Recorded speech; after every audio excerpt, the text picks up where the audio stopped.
we're waiting to get a few more details, to be honest. We know that they're retaliating, but we don't know what form that retaliation is taking. There was a meeting called last night, which lasted about 6 hours. It ended about 3 o'clock this morning, and there wasn't a statement released at that point. And we're still not really sure when there is going to be a statement released. That meeting involved the President, the Foreign Minister, other high-level officials from politics, diplomatic circles, and the military, specifically to try and work out what to do about the situation in Idlib in northern Syria at the moment. But as I say, we don't know what the retaliation is going to be at the moment. Also, we're waiting for more information about this attack itself, this airstrike. There has been some talk in some news sources that there was a convoy involved in this, but that even hasn't been confirmed by the Turkish government. So we don't know the circumstances of what happened. We don't know why there were so many members of the Turkish military in one position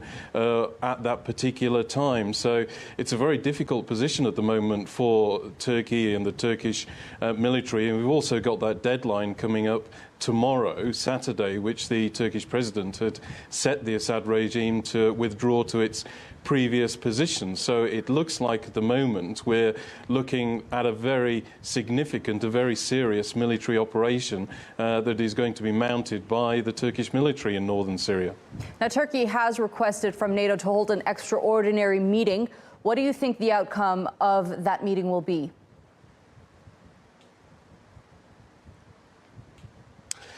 Yeah, that meeting's been called for today, and to get an idea of what Turkey is looking for, I don't think you have to look very much further than that Twitter thread by Fahrettin Altan that you just mentioned, the Presidency's Director of Communications, because in it he said that the international community must act to protect civilians and impose a no-fly zone. So it seems fairly clear that this is what Turkey will be lobbying for from NATO during that meeting in Brussels today. This is something that's already been called for by a leading Republican politician in the United States, Lindsey Graham, a politician who has at times the ear of Donald Trump and has sometimes acted as a sort of conduit between Turkey and the United States during times of sort of disagreement, times of where there are difficult issues to be sorted out. He's sometimes shuttled between the two countries, the United States and Turkey.